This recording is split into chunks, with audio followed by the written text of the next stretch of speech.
Hello, twisted humans.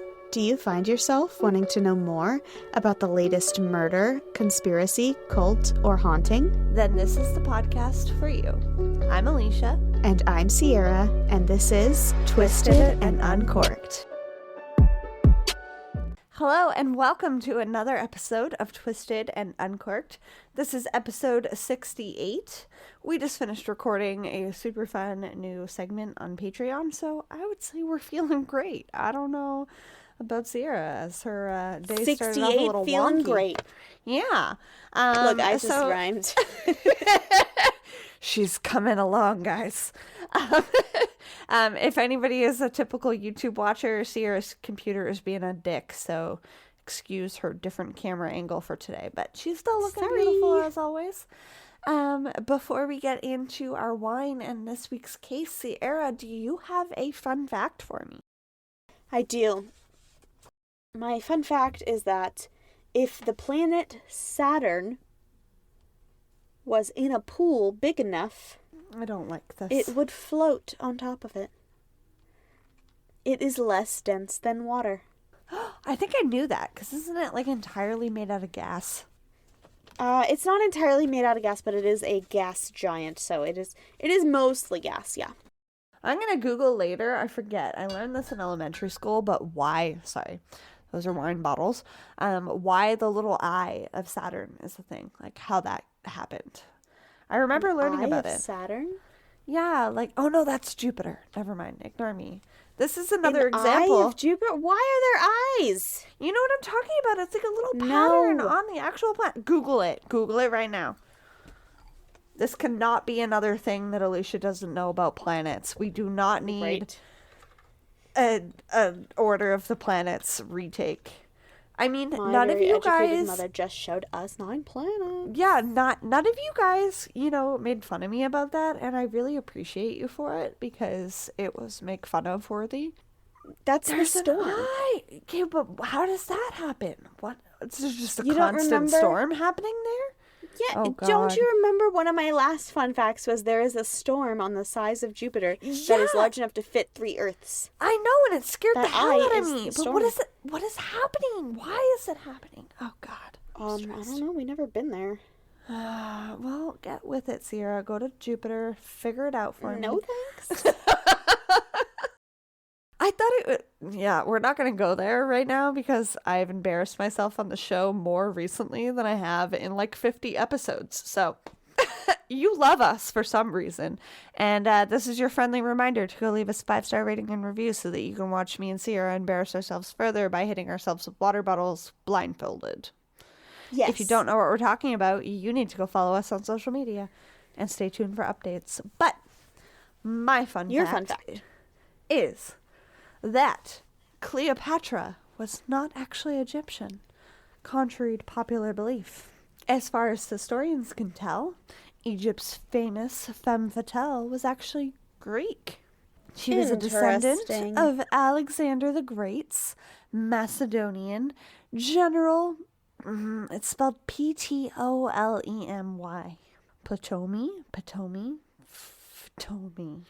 Ptolemy. I know what you're spelling. I think the P is silent. Well, you guys heard me spell it, and I'm not going to have a stroke any further than I already have. As I've already said, we recorded a Patreon episode before that, and there has already been some of this delicious, delicious wine. Now, Sierra picked this one out for us. I chose this wine specifically with a sangria recipe in mind. Ooh, yes. Okay, I can't wait for that. Yeah. But today we are drinking Mogen David Concord red wine. Oh, she brought the bottle. And it is a nice, sweet wine. Very sweet, but we'll get there. With aromas of fresh Concord grapes that finishes elegantly. And fun fact, Concord grapes are actually my favorite other than... actually, I think Concord grapes are the ones that my Portuguese grandma grows in her garden. I love them so much. Nobody can tell me otherwise. But it's a medium-bodied kosher wine, which is kind of fun. We've never done a kosher wine. And I chose to chill mine because it's hot as balls here today. And I like my sweeter wines really, really cold, whether it's white or red. Sierra's the same way. Her favorite red is a a pretty sweet Italiana wine, and she likes to chill that too. And then funny story, Sierra sent me a picture of the bottle, and I was like, is that a grape wine? Like a fruit wine? And my dumbass was like, Alecia, 90% of wines are made with grapes. It's just specifically made with Concord grapes, which are, not the norm. And these wines are made with 51% Concord grapes. So they are on the sweeter side. They're made a little bit different than regular wines, but they taste like grape flavor. Yeah, it's literally like fucking grape juice. The bottle looks like grape juice. My husband was like, "That's grape juice," in the fridge. But it's actually so sweet. The Sierra and I were having to mix it with other things for our previous episode. I was mixing mine with a Cab Sav, like a piece of trash. But it's still really good. It's really, really good. It does taste like grape juice. Yeah, Sierra added a little bit of lime juice to hers. Yeah. So what would you rate this one? I'm going to rate this one I think I'll do a 7. It was better than last week's, that's for sure. Mm-hmm. Oh god, everything is better than that. I'm sorry, really California sweet. It really, really, really, really is. It tastes like grape juice. And on the plus side, if you're not old enough to drink, because it's still 11%. It is 11%. But if you are too young to drink wine with us, or you choose not to drink alcohol, literally grab a grape juice. It will do you the same thing. Yeah. Your favorite brand, whatever that may be. Welch's. Yeah. Hey, my bottle kind of looks like Welch's. It does. So this wine, I have to say, when I first took a drink, I was like, am I at church? It tastes like communion wine. It totally does. I'm so really happy you said that. I literally have that in my notes. I'm like, oh, my Catholic flashbacks are coming back here. Yes. Like, damn. It's pretty good. I'm probably going to give it a 7.5.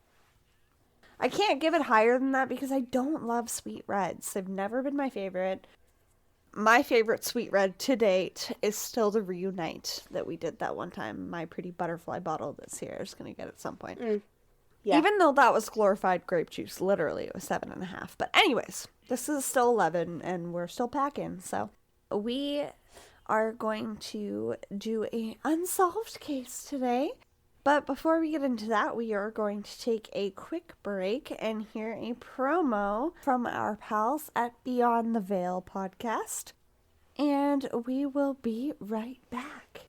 Like I said before the break, we are talking about an unsolved case. But I am doing 2 shallow dives today on 2 28-year-old women that were brutally murdered in Vancouver, BC, and still remain unsolved to this day. I don't know why I chose to do something so close to home, but these cases, to me, seem to fall through the cracks, especially in Canadian true crime. And these women deserve justice, and part of why Sierra and I have our platform is to, raise the voices of those that can't necessarily anymore, and hopefully, somebody knows something. That's our favorite thing. So our first beautiful woman today we are talking about is Chantel Gillade, or Gillade. I heard it pronounced both ways, so I apologize. On September 2nd, 1995, 28-year-old Chantel, her body was found in a Vancouver alleyway behind an old apartment on 826 Homer Street. And this apartment building in particular was set to be torn down. So it was kind of decrepit, falling apart. It was an older building. And at around 7 a.m., construction workers arrived at the job and found her battered body about 20 minutes later, wrapped in a blue tarp and a maroon blanket. Keep those 2 details in mind. Chantel had been working in the sex trade and living in West End in Granville Mall area of Vancouver. According to sources in the area, Chantel was picked up at around 4 a.m. on September 1st, 1995 at Davie and Seymour Streets. A man driving a 1989 Chevrolet pickup truck with tinted windows and a very distinctive, possibly custom-made, red stripe painted on the side of his canopy that he had on the back when he picked her up. Chantel was born Robert Gillade, or Gillade, in 1967 and was raised in the Niagara Falls region of Ontario. Most of us can only imagine what she would have faced dealing with identity struggles and the impact that that would have had on her life, because it was the 60s. And there weren't necessarily the support systems that we have in place today, which isn't necessarily great in the transgender community, but it's getting better. So, as a teenager, Chantel began using drugs, and by the age of 20, she had officially left home. When Chantel first came into contact with the Vancouver Police Department in January of 1988, she was working in the sex trade and identifying as a woman. At this point, she was taking hormone injections, but had not undergone any physical reassignment surgeries at that point. Officers had a number of interactions with her over the next 7 years in relation to her working in sex work, because it is illegal. During those years, Chantel lived in a number of apartments in the West End and the Granville Mall areas where she typically worked. But, unfortunately, after only 8 years of being out on her own, she was brutally murdered. The driver of the vehicle that had picked her up was described as a white male in his early 40s. He had a stocky build and was called heavy set, quote unquote, also displaying a double chin at times. He had dark brown, collar-length hair with a receding hairline. The tarp and the blanket that Chantel's body was wrapped in, police believe, is very unique and was likely homemade because the two were attached to each other. So, like, the tarp and the blanket were, like, affixed to each other, almost like a possibly homemade sleeping bag type situation. Like, it was weird. Interesting. That's not a thing. So, if it was something that if you saw, you would remember it. Yeah, right? Like, a tarp and a blanket, it's weird. That's definitely weird. The only thing that I could think of was like a sleeping bag type situation. Like you had the tarp part on the bottom, the blanket part on the top, so you were like dry but warm. Like that was literally the only thing I could think that somebody would use that other than to wrap a body and discard them like trash. So, yeah. Anyone that would have seen this particular blanket/tarp situation would have remembered it. And investigators are hoping that this is a piece of the puzzle that will lead to Chantel's killer. Judging from the scene, investigators don't really think that she was killed where she was found. And I'm saying she because she chose to identify as a she at the time that she was murdered. Right. So the blazer that she was last seen wearing, as well as their purse, was missing from the scene. The cause of death is still unknown, though. Police are keeping that close to their chest to avoid any false confessions, which we know happens. They do know, however, that Chantel was murdered between 4 a.m. and 4:30 a.m. on September 1st, 1995. Between 4 and 4:30? Yeah, 4 and 4:30. Oh my god, that is such a specific time. She was picked up around 4 a.m. So, like, literally not long after she was picked up, she was killed. Right. Her body was dumped somewhere around 6 p.m. that evening, they believe, and on the 1st, before being discovered that next morning by construction workers. So whoever had killed her had hung onto her body for a little bit of time. Like, basically a whole day. One theory is that because the building was set to be torn down, that whoever had murdered Chantel believed that the demolition would take care of the body. They'd kind of tucked her up against the side of the building, and they were kind of probably hoping that when they tore the building down and that all of that rubbish was taken away, that she would be taken away with it. However, that is not the case because they did a perimeter search before, starting their job. No one wants to live in a world where people can kill without consequence, and Chantel deserves justice just like any other victim we've ever covered. She was brutally murdered, and her body was dumped in the alley like trash. Somebody knows something and what happened to her and who was responsible for this. So help the Vancouver Police Department catch her killer. there needs to be more investigation into this vehicle. How do they There not? is a How police have they sketch not found of the this vehicle? I know. And specifically the custom canopy. Like, if somebody had done that Yeah. for that person in the area, that person needs to come forward. And what struck me in particular, because there's a huge list of murders in Vancouver that I want to cover that are unsolved, but what struck me about this in particular is the fact that Chantel's a part of it is Pride Month. That's part of why I chose her case. And also, like, she's a part of the transgender community, which I feel like is a more underserved community in the LGBTQ plus. Like, people are more judgmental, they're less understanding, they have less, they haven't wrapped their minds around it in the sense that, in the same way that they have, like, gay marriage, which is still coming leaps and bounds from where it was, but is not anywhere near where it needs to be. So I wonder if anyone's holding this close to their chest because, there's, like, they don't feel like they have to, or they don't feel like they're afraid to, or, like, I don't know. I can't wrap my brain around it, but, like, Vancouver's big, but it's not that big. And if somebody had that canopy made custom, they would know who they made that for. So, I mean, the Chevy is not unique, but the canopy is. So I'm just frustrated by it. I mean, the Chevy is unique enough, not every Chevy is that exact color.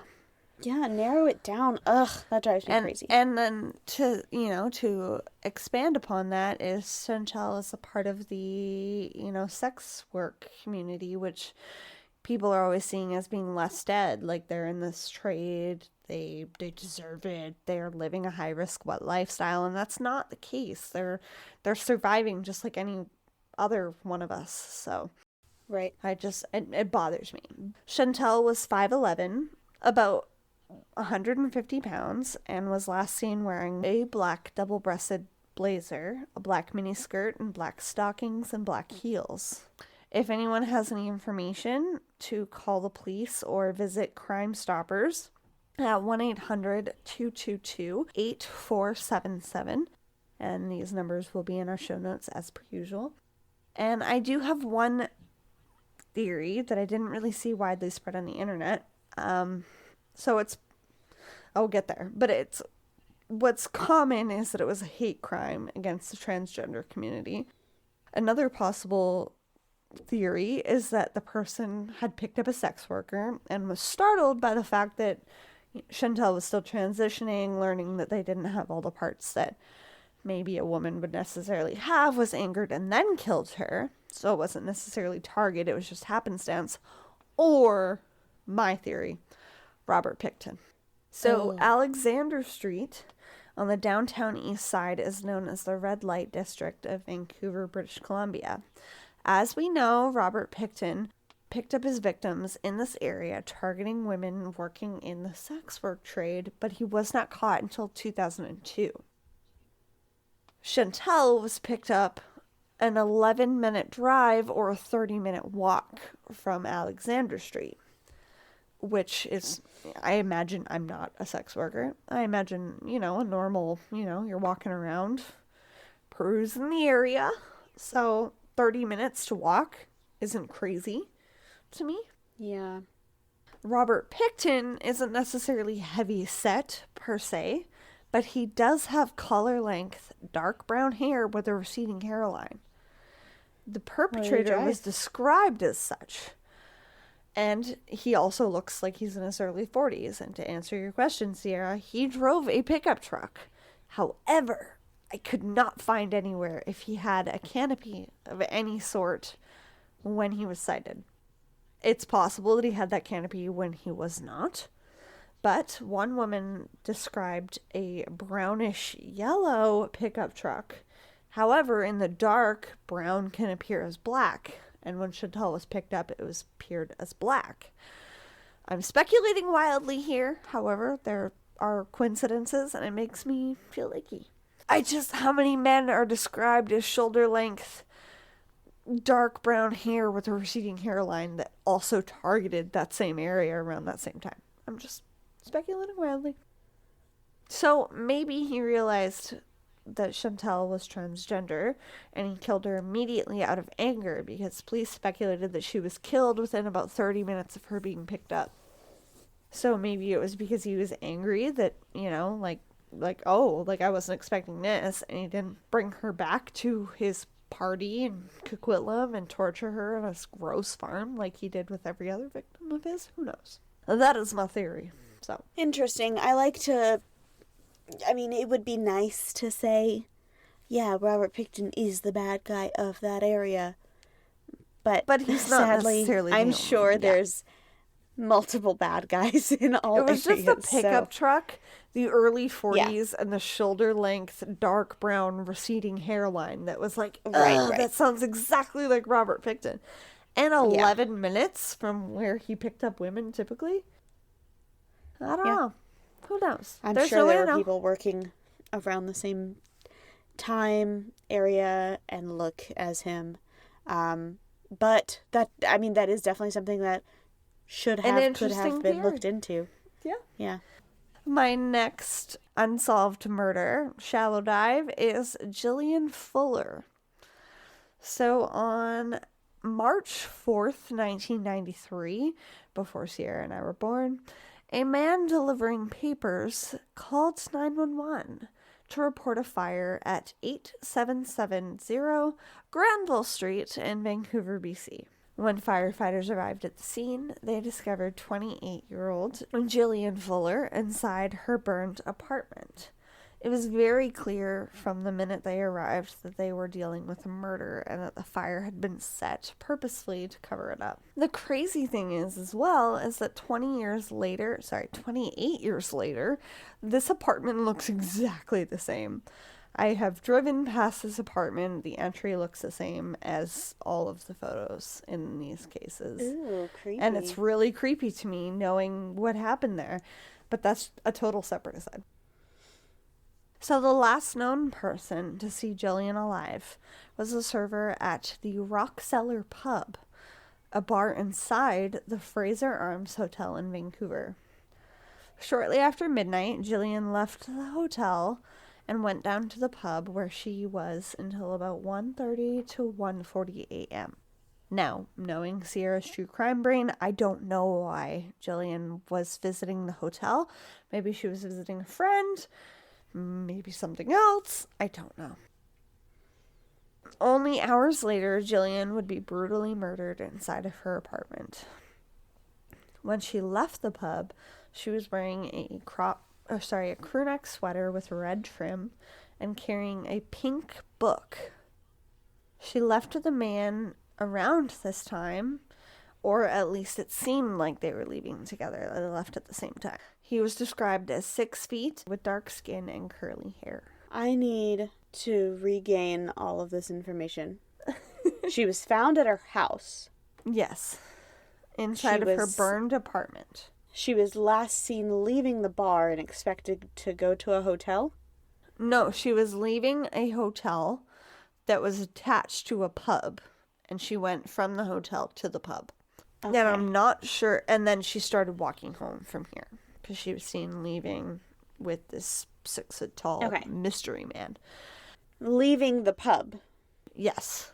But I don't know why she was in the hotel attached to the pub to begin with. That's the part that's weird. Every source that I saw said that she left the hotel, went into the pub that was attached to the hotel. But her apartment was a 3-minute walk from this hotel. So it's possible that she had friends that were staying there, or maybe she just wanted to use a nicer bathroom than a pub bathroom. Who knows? I don't blame her. Yeah. It's attached to it. Go use the lobby bathroom. Don't blame her for that. I've done that myself. Good point, though. Like I said, it's presumed that they left together, this mystery man and Jillian. They left at the same time, although it's possible that she could have been followed home. Like I said, the pub was only a 3-minute walk from her apartment. And who doesn't like a good neighborhood pub? I'm just saying, get those nachos, girl. Maybe just Alecia. The man in question has never been identified, although a composite sketch was created and he remains the only suspect to date, which is super eerie. And I will show you a composite sketch at the end. Jillian Fuller was born to George and Lois Fuller. They were a pretty affluent family in Vancouver, BC. He was a lawyer and she was a psychiatrist, so get it, Fuller family. Jillian was outgoing, compassionate, and very smart. She played the piano and was a competitive runner and speed skater.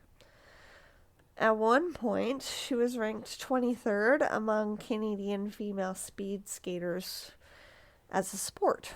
So, get it? That's a I'm thing. not sure how. Yeah, right? Get it, girl. Amidst all of the success, though, she also really struggled with alcoholism. When she had originally moved to the apartment on Granville Street where the fire took place, she was with a man that she had met being treated for alcoholism. They were in a relationship and they moved in here together. They had a lot in common, and it seemed like she was on the road to, improving her well-being, but that was unfortunately short-lived. On another occasion, her father said, following this relationship, that she had become engaged with a man with, quote, a lengthy criminal background, end quote, and her parents didn't approve, which I don't know any parent that would approve of an engagement with their child with a heavy criminal background, but I don't have children, so. I guess it depends on the crimes. Yeah, exactly. Although this was not specified. Her drinking was so out of control that on more than one occasion, she was actually assaulted by one of her quote-unquote drinking companions. So this happened more than once. Okay. Like, not okay. Drinking companions? Like, yeah, exactly. Like, I get it. But, like, if somebody's going to take it, you need to be in a safe space when you're going to be inebriated in any way, whether that's getting high, whether that's drinking, whether that's anything. Yeah. That just goes to show you how much I trust you, Sierra. I drink fully around you, and I had only met you never in person, so. But well, I don't think we got I'm inebriated. not blaming. Yeah, no, never inebriated. But I'm just saying here, like, I feel for her. Like, she has an issue, but on the same length, like, people suck. So, yeah, I don't know. She was struggling with her addiction and living alone at the time of her murder, as far as her family knew. And she was single at that time as well. Jillian's family put forward a $10,000 reward for any information leading to who had hurt their daughter. There were no signs of forced entry at the home, and it's possible that Jillian knew her killer or had possibly invited them in. There were defensive wounds to indicate that she put up a hell of a fight, though. She probably wasn't too inebriated. Yeah, right? Well, when your life is at risk, like, fuck you, get out of here.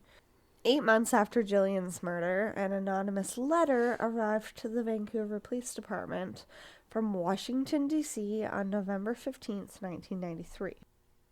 What the fuck? Typed... That's exactly what I said.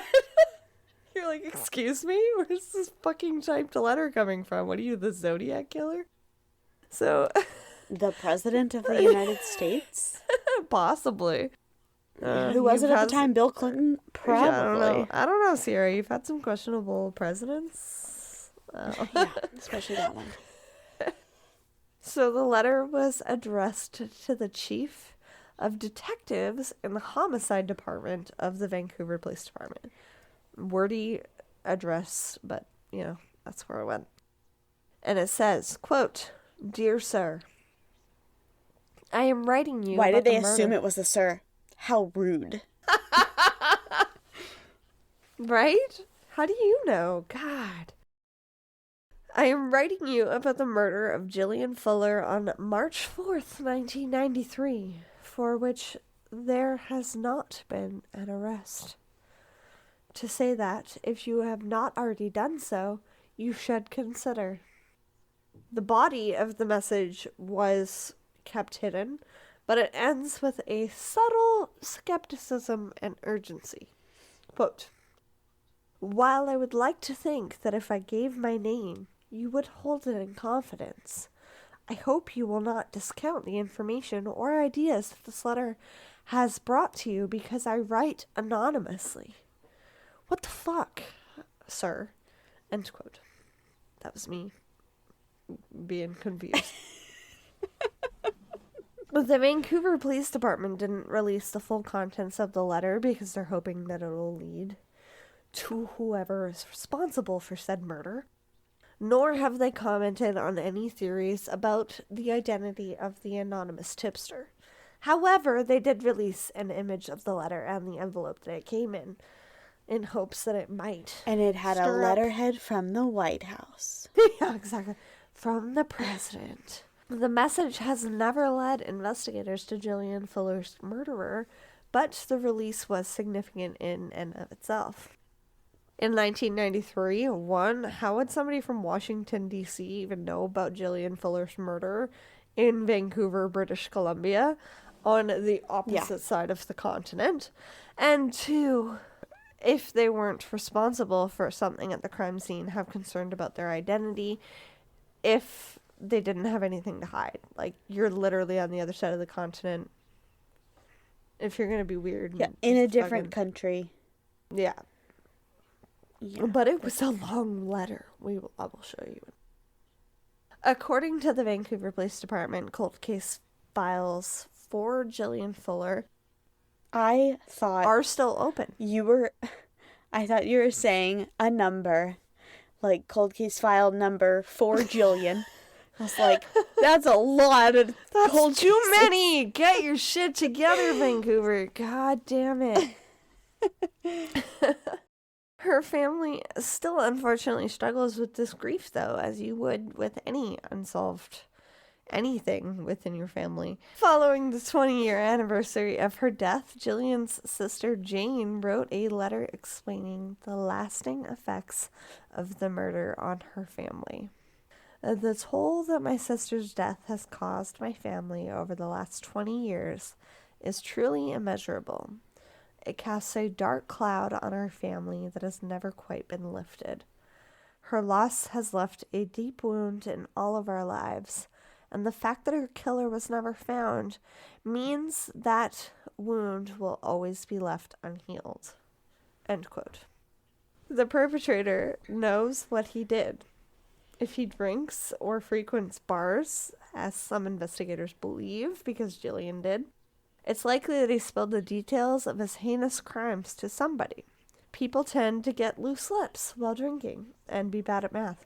And it's not the first time in true crime history that a bar confession has occurred.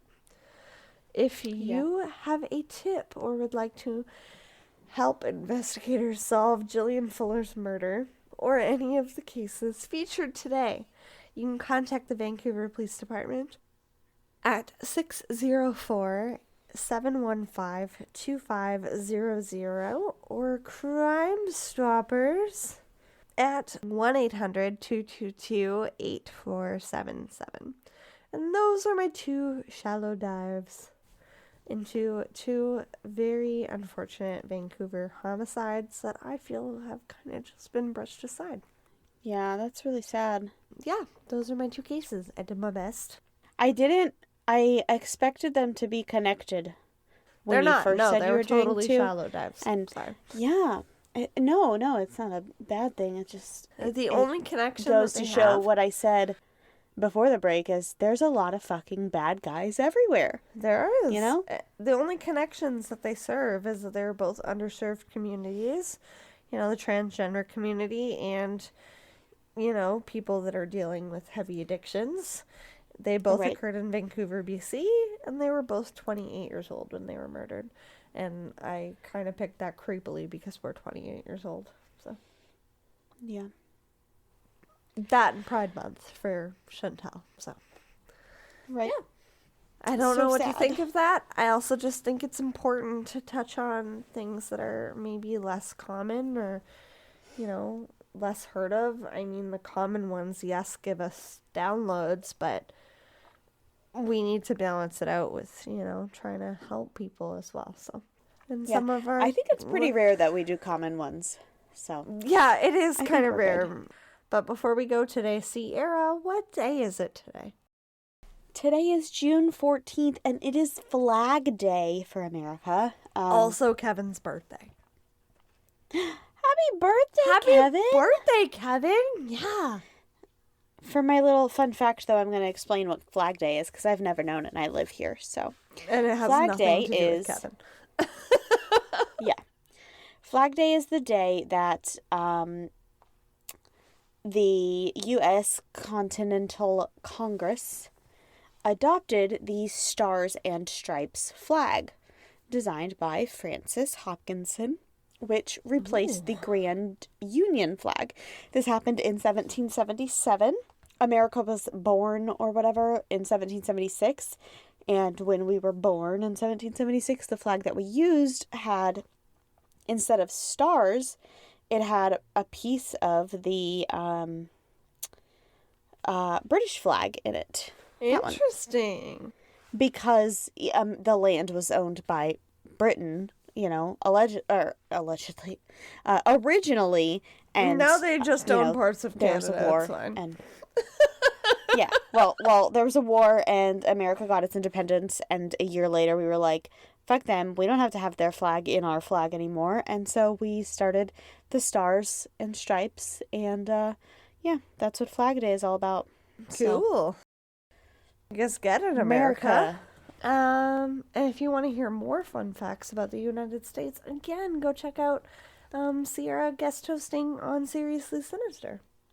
They had some that was American about fun Tennessee. facts. Anyways, well, whatever. Tennessee is a part of America, and I never want to see that fucking foot billboard ever again in my life. I have to look at that foot every day. It's Not literally anymore. outside. No, that's here. Now? Oh, burn That's it. here. Burn it. Yeah. Sierra. There's two of them. One of them is right next to Target. The other one is literally so much worse. Don't put that when you outside turn of a onto grocery my store. street. No! It's when you turn onto my street. No. Sierra, we're gonna... Target is not a grocery store, by the way. Whatever. I mean, it has has groceries, but it's not a grocery store. Whatever. We're not gonna burn down that billboard when I go and see Sierra. We're not going to do that. But yeah, thank you guys so much for listening as usual. Go check out those episodes with, our friend Trevin. We both guested on there, and that's lots of fun. And told our own stories that were petty crimes. And don't forget to leave those 5-star ratings and reviews. And we will see you next week for another episode. And in the meantime, keep it twisted. Thank you for listening to Twisted and Uncorked podcast. Remember to leave a 5-star rating and review wherever you are listening now. It really is the best way to spread the word.